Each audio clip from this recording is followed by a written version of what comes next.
News world में आपका स्वागत है और मैं हूं मोहम्मद कमर खान। इस वक्त आप देख रहे हैं सियासी रंग खास कार्यक्रम। इस कार्यक्रम के जरिए हम आपको राष्ट्रीय और स्थानीय स्तर की सियासी हलचल और गतिविधियों से रूबरू कराते हैं। साथ ही आपको ये भी बताते हैं कब कहां क्या किस तरह की सियासी उठापट होगी। राजनीति के शतरंज पर ऐसी कौन सी बिसात बिछी जो सियासी गलियारों में चर्चाओं का केंद्र बनी, और इसी तमाम मुद्दों को लेकर बात करेंगे सियासी रंग में।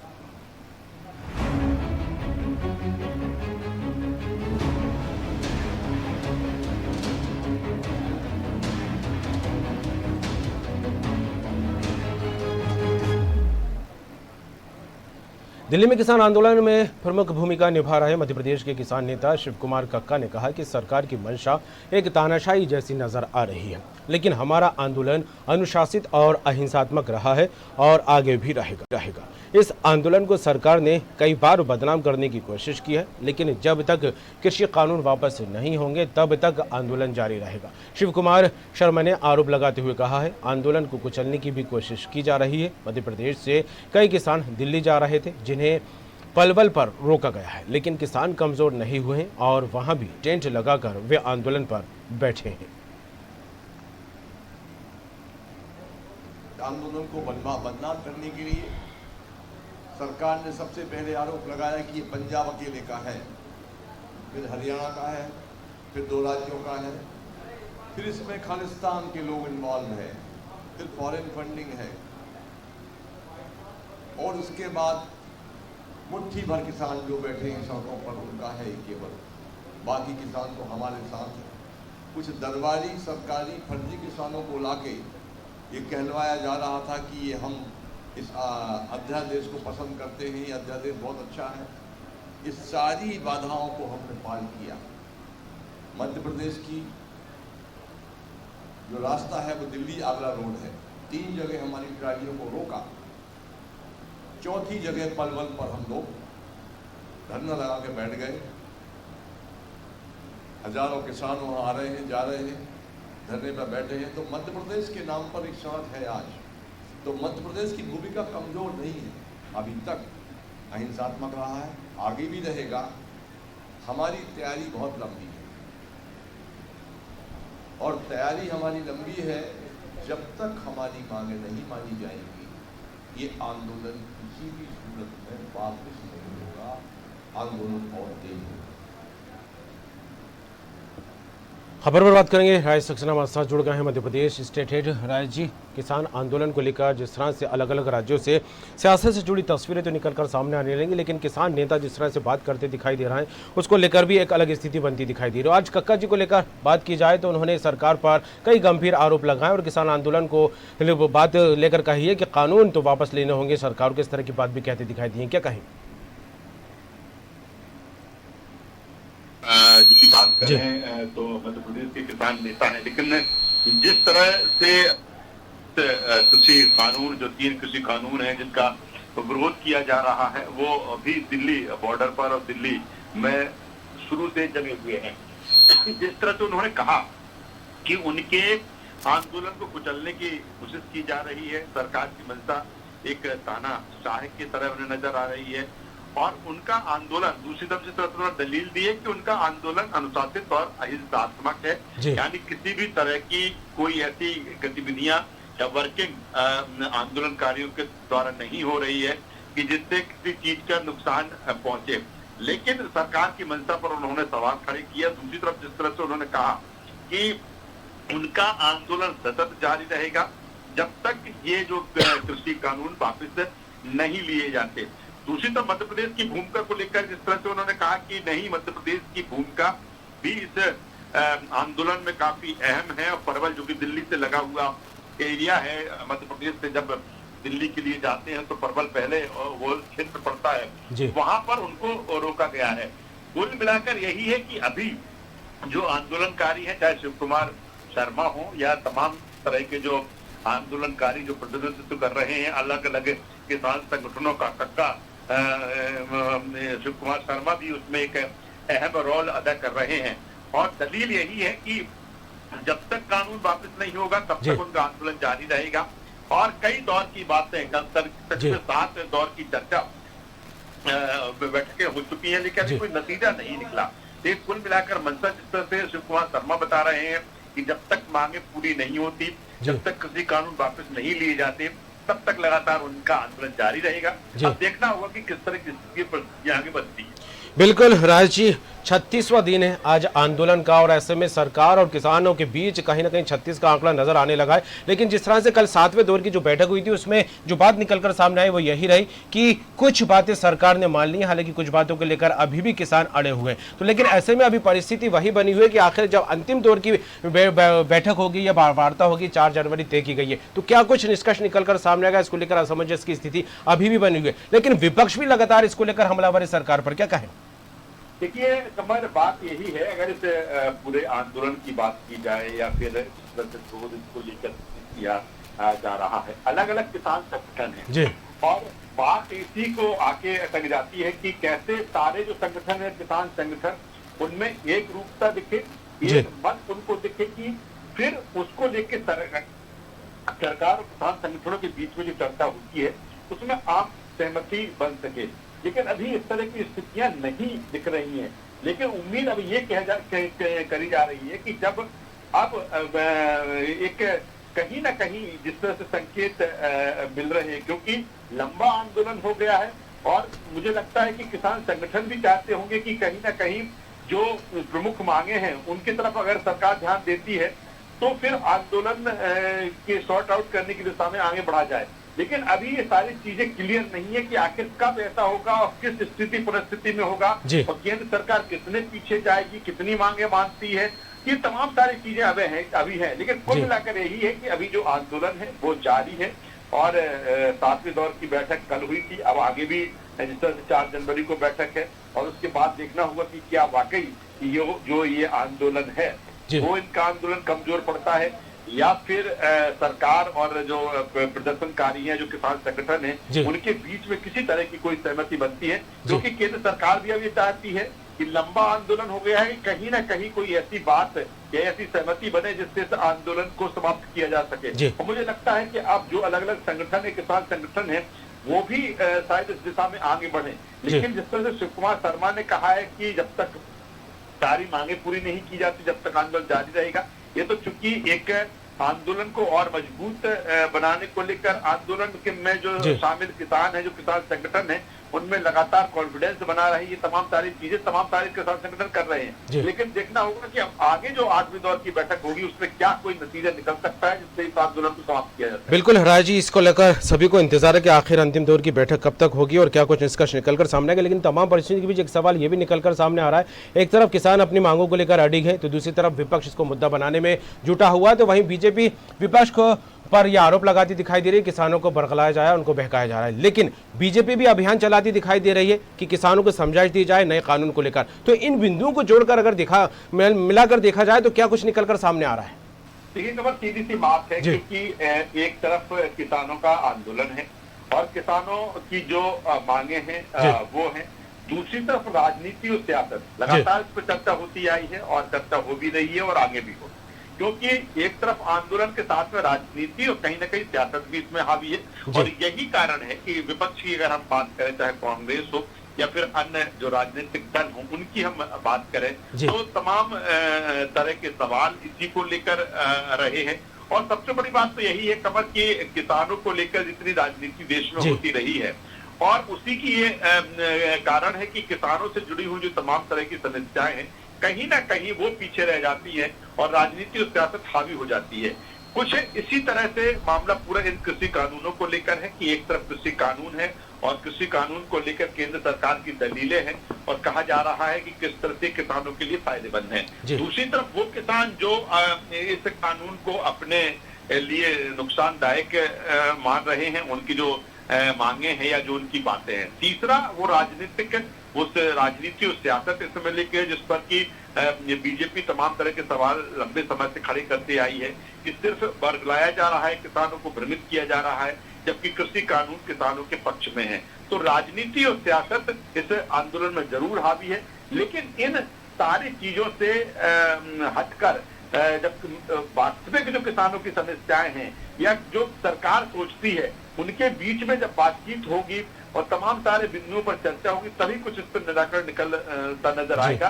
लेकिन इतना जरूर है कि जो सियासत और राजनीति है वो भी साफ देखी जा रही है। तमाम तरह के विपक्ष के आरोप बीजेपी पर है और बीजेपी भी तमाम तरह की कोशिशें कर रही है किसानों को समझाने की, डायरेक्ट तरीके से उनको समझाया जाए, उनको बताया जाए, उनके पास जाया जाए। यही कारण है कि पूरे देश में एक अभियान के तौर पर बीजेपी ने इसको अपने हाथ में लिया है। प्रेस कॉन्फ्रेंस भी आपने देखा, कुछ पहले प्रेस कॉन्फ्रेंस भी की गई थी। अलग अलग राज्यों में बीजेपी के जो तमाम सारे नेता हैं, जो पार्टी पदाधिकारी हैं, वो मैदान में उतरे हैं। खेत पर चर्चा भी हुई मध्य प्रदेश में, जिस तरह से हमने देखा। ये भी समझाया गया कि किस तरह से एमएसपी को लेकर जो तमाम तरह की भ्रांतियां हैं, सरकार का कहना है कि किसी भी तरह की कोई एमएसपी को लेकर या फिर मंडी खत्म करने को लेकर ऐसा कुछ इस कानून में नहीं है। तो तमाम सारी चीजें हैं कि बीजेपी अपनी तरफ से कोशिश कर रही है, लेकिन विपक्ष है, विपक्ष तमाम तरह के निशाना भी इसको लेकर, कृषि कानून को लेकर सरकार पर। चलिए, बिल्कुल देखने वाली बात होगी राजेश जी की आगामी दिनों में इसको लेकर स्थिति क्या कुछ निकल कर बनती सामने दिखाई देगी। जुड़ने के लिए, तमाम बात के लिए आपका शुक्रिया।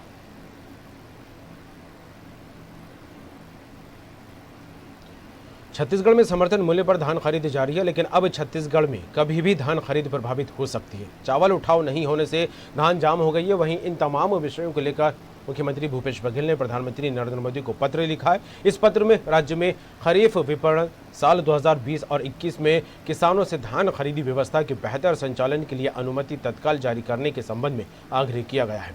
केंद्र सरकार ने छत्तीसगढ़ को 60 लाख मीट्रिक टन चावल उपार्जन के लिए सैद्धांतिक सहमति दी है, लेकिन अभी तक 12 लाख मीट्रिक टन से लगभग 47 लाख टन धान का उपार्जन हो चुका है। इन्हीं सभी विषयों से अवगत कराने आज 5 कैबिनेट के मंत्रियों ने बैठक ली है, जिसमें कुल 200 किसान संगठन के लोग इस बैठक में शामिल हुए और सारी बातें सुनने के पश्चात बैठक की जानकारी कृषि मंत्री ने देते हुए कहा है कि किसान हर तरह से हमारे साथ है। वे धान खरीदी की तिथि बढ़ाने और केंद्र से आग्रह करने के लिए भी तैयार है और जरूरत पड़ी तो दिल्ली भी जाने के लिए किसान सहमत है। वहीं दूसरी ओर अगर भाजपा की बात की जाए तो नेता प्रतिपक्ष राज्य सरकार पर ही आरोप लगाते नजर आ रहे हैं। उनका आरोप है कि सरकार नहीं चाहती है कि किसानों को धान खरीदी हो। पूरे धान खरीदी केंद्र में किसान परेशान हैं, बोरा है नहीं और लोग खाली लौट रहे हैं। दूसरा, सोसाइटी को जाम करके रखे हुए हैं और ये बहाना बना रहे हैं कि जगह नहीं है, इसलिए धान खरीदी संभव नहीं है। इसको लेकर के किसानों में काफ़ी असंतोष व्याप्त है और सरकार के द्वारा जो घोषणा की गई है धान खरीदी की, उनकी नियत नहीं है। आधा अधूरा धान खरीदी करेंगे ताकि किसानों को पैसा देना ना पड़े। छत्तीसगढ़ में हमारी सबसे महत्वपूर्ण और महत्वाकांक्षी योजना यहाँ के किसानों की धान खरीदी छत्तीसगढ़ के सरकार के द्वारा जो की जाती है, और इस साल हम 90 लाख मीट्रिक टन धान खरीदी करने का लक्ष्य रखे हैं। आज तारीख तक आधे से ज़्यादा धान की खरीदी, 2 दिन पहले का आंकड़े हैं, 45 लाख मीट्रिक टन धान की खरीदी हो चुकी है। आज अगर देखेंगे तो 48-49 लाख मीट्रिक टन धान की खरीदी लगभग हो चुकी है। लगातार राज्य सरकार के द्वारा केंद्र से एफसीआई के द्वारा चावल के उठाव के लिए पत्र व्यवहार किया जाता रहा है। जैसे ही केंद्र सरकार के द्वारा लगभग 60 लाख मीट्रिक टन चावल लेने की सैद्धांतिक सहमति सितंबर 2020 को हमको प्राप्त हो गई थी। निधि प्रसाद जुड़ गई हैं रायपुर संवाददाता। निधि, धान खरीद को लेकर सियासत अपने चरम पर चढ़ती दिखाई दे रही है। सर्दी का मौसम है, लेकिन राजनीति लगातार गर्माती यहां पर दिखाई दे रही है। और जिस तरह से धान खरीद को लेकर बात करें तो खरीद केंद्रों पर बम्पर आवक धान की यहां पर होती दिखाई दे रही है और ढेर यहां पर धान का लग गया, लेकिन इसको उठाने को लेकर भी बयानबाजी का दौर यहां पर चलता दिखाई दे रहा है। पत्रचार भी होता दिखाई दे रहा है। तमाम परिस्थितियों को लेकर देखा जाए तो क्या कुछ कहा जा सकता है? निश्चित तौर पर एफसीआई को धान खरीदी की यानी कि चावल खरीदी की अनुमति देने के लिए केंद्र सरकार जल्द से जल्द अनुमति दे, इसके लिए पत्र मुख्यमंत्री भूपेश बघेल ने प्रधानमंत्री नरेंद्र मोदी को तो लिखा ही है, लेकिन इसी के साथ आज एक विशेष बैठक भी जो है मंत्रालय में की गई है और उस बैठक में जो सारी चर्चाएं हैं धान खरीदी को लेकर वो किसानों को मुख्य तौर पर बताई गई है कि किस तरह से जो राज्य सरकार है वे किसानों के धान का एक एक दाना खरीदना चाहती है, लेकिन केंद्र की जो सरकार है उन्होंने एफसीआई को अब तक अनुमति नहीं दी है। निश्चित तौर पर आगे ही अनुमति नहीं मिलती है तो धान की खरीदी काफी प्रभावित हो सकती है। इसे लेकर सारी चर्चाएं जो है वो मंत्रिमंडल द्वारा, कैबिनेट के 5 मंत्रियों द्वारा ये सारी जानकारी जो है वो किसान संगठनों को दी गई, जिसके बाद निर्णय ये हुआ कि सारा जो किसान संगठन है उनका निश्चित तौर पर यही कहना है कि निश्चित रूप से वे राज्य सरकार के साथ है, चाहे केंद्र सरकार से अनुरोध करना पड़े, चाहे विज्ञापन देना पड़े या फिर धान खरीदी को लेकर दिल्ली क्यों न जाना पड़े। केंद्र सरकार से हर तरह से जिस तरह राज्य सरकार धान की खरीदी को लेकर आग्रह कर रही है, उस हर आग्रह में साथ देने का फैसला अब किसानों ने कर लिया है, ताकि जल्द से जल्द एफसीआई चावल की खरीदी करे और जो राज्य सरकार का धान है वो खप पाए, ताकि निश्चित तौर पर धान की जो खरीदी है उस पर किसी तरह का कोई विशेष प्रभाव ना पड़ पाए। लेकिन भाजपा अलग ही आरोप लगाती नजर आ रही है। उनका सीधे से कहना है कि राज्य सरकार खुद धान को कस्टम मिलिंग के लिए नहीं भेज पा रही है और जो धान खरीदी केंद्र है वहां पर लगातार धान जमा हो रहा है। ये राज्य सरकार किसानों को 2500 रुपए धान का समर्थन मूल्य देना ही नहीं चाहती है और ये सारी बातें इसी वजह से हैं, केवल बहानेबाजी कर रही है राज्य सरकार। लेकिन फिलहाल केंद्र द्वारा एफसीआई को अनुमति दिए जाने पर राज्य सरकार लगातार सवाल उठा रही है, पत्र लिख रही है। अब देखने वाली बात ये होगी कि आखिरकार केंद्र एफसीआई को कब अनुमति देती है और कब एफसीआई राज्यों से चावल की खरीदी करती है, ताकि जल्द से जल्द जो राज्यों का चावल है, जो केंद्र है, जो सोसाइटियां ओवरफ्लो हो रही हैं, वो निश्चित तौर पर निरंतर चलती है। जी चलिए, जुड़ने के लिए तमाम बात के लिए इस खबर पर निधि आपका बहुत बहुत शुक्रिया।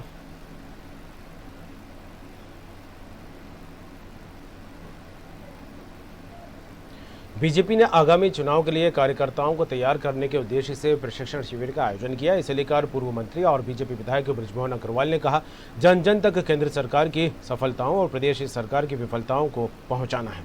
अगर कार्यकर्ता पूरी जानकारी के साथ सक्रिय हों तो हर व्यक्ति तक जानकारी पहुंचाई जा सकती है। इसी लक्ष्य के साथ काम किया जा रहा है और 2023 में निश्चित ही सरकार बनेगी।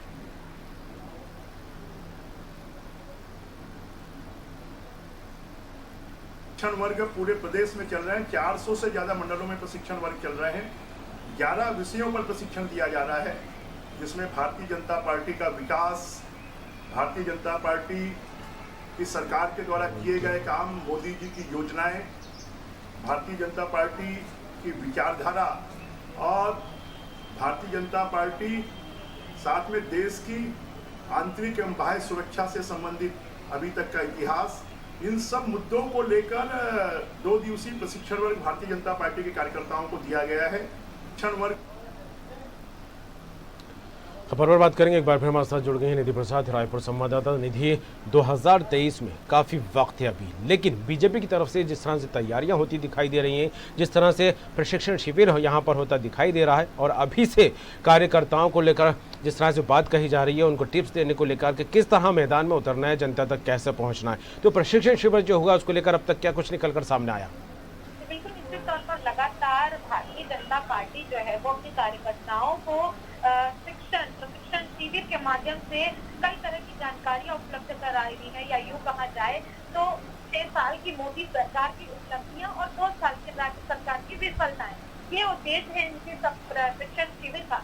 इसके माध्यम से लगातार भारतीय जनता पार्टी के लोगों का यही कहना है कि 2023 में वापस से एक बार फिर चुनाव की तैयारी करने के लिए अभी से ही कार्यकर्ताओं को तैयार किया जा रहा है, ताकि उन्हें निश्चित तौर पर जिस तरह से 2 साल में इस राज्य सरकार ने कितनी सफलताएं हासिल की हैं, वो मुख्य तौर पर अगर हम उन्हें बताएंगे और 6 साल की मोदी सरकार की सफलताएं बताएंगे तो कार्यकर्ता प्रशिक्षित हो पाएंगे और आगामी दिनों चुनाव के समय में जन जन तक जाकर हमारी के बाद उन तक पहुंचा पाएंगे। तो निश्चित तौर पर एक बार फिर 2023 में हमारी सरकार निकलकर सामने आएगी, क्योंकि अभी ऐसे बहुत से अधूरे पड़े काम हैं जो हमें करने हैं और 2023 में अगर हमारी सरकार निश्चित तौर पर बहुमत के साथ आती है तो हम सारे पेंडिंग कामों को वापस से शुरू करेंगे। जो राज्य सरकार कार्य नहीं कर पाई है उन्हें हमें शुरू करना है और 2 साल की जो राज्य सरकार का कार्यकाल है उसे विफल ही लगातार भाजपा सरकार बताती चली आ रही है और इस संदर्भ में पूर्ण तरह से कार्यकर्ताओं को प्रशिक्षित करने के उद्देश्य से ही ये प्रशिक्षण शिविर आयोजित किया गया था। जी बिल्कुल, जिस तरह से ट्रेनिंग दी गई और ये भी कहा जा रहा है कि केंद्र सरकार की जो उपलब्धियां हैं उसकी लिस्ट भी इन कार्यकर्ताओं को देने की बात कही जा रही है कि उनको किस तरह से जनता के सामने प्रेजेंट करना है। लेकिन वहीं दूसरी तरफ देखा जाए तो छत्तीसगढ़ की राज्य सरकार को लेकर भूपेश बघेल सरकार की विफलताओं को लेकर भी कहा जा रहा है कि जनता तक पहुंचानी है, क्योंकि 2023 एक बड़ा टारगेट लेकर बीजेपी यहां पर चलती दिखाई दे रही है। तो ऐसे में अगर विफलताओं को लेकर निधि बात की जाए तो किन मुद्दों को लेकर आगे बढ़ रही है बीजेपी? जी बिल्कुल, निश्चित तौर पर अगर हम बात करेंगे तो लगातार जिस ओर में लगातार राज्य सरकार काम कर रही है, जिसमें सबसे बड़ा मुद्दा अगर हम बात करें तो वो है किसान। राज्य सरकार लगातार किसानों के हित में काम कर रही है, लेकिन जब काम होंगे तो उसमें कई त्रुटियां भी आना लाजमी होता है। लेकिन इसे लेकर भारतीय जनता पार्टी हर बार कोई मौका नहीं छोड़ती है राज्य सरकार पर निशाना साधने का। चाहे किसान आत्महत्या की हम बात करें, धान खरीदी में हुई अव्यवस्था की बात करें, और अब जो धान खरीदी में जो ओवरफ्लो होना या फिर धान खरीदी प्रभावित होना एक सबसे बड़ी समस्या बनी हुई है। बढ़ते अपराध जो हैं, ये सारी जो बातें हैं वो लगातार विपक्ष उठाती नजर आई है, और एक बार फिर वो किसानों के ही मुद्दे को लेकर राज्य सरकार को घेरते नजर आ रहे हैं। हालांकि राज्य सरकार ने किसानों के हित में हर वो फैसला लिया है जो छत्तीसगढ़ के लिए किसानों के हित में था, लेकिन बावजूद इसके भारतीय जनता पार्टी को एक भी किसानों की जो हित में लिए फैसले सफल नहीं नजर आते। उनका यही कहना है कि राज्य सरकार अपने 2 साल के कार्यकाल में केवल विफल ही साबित हुई। चलिए, जुड़ने के लिए तमाम बात के लिए आपका धन्यवाद।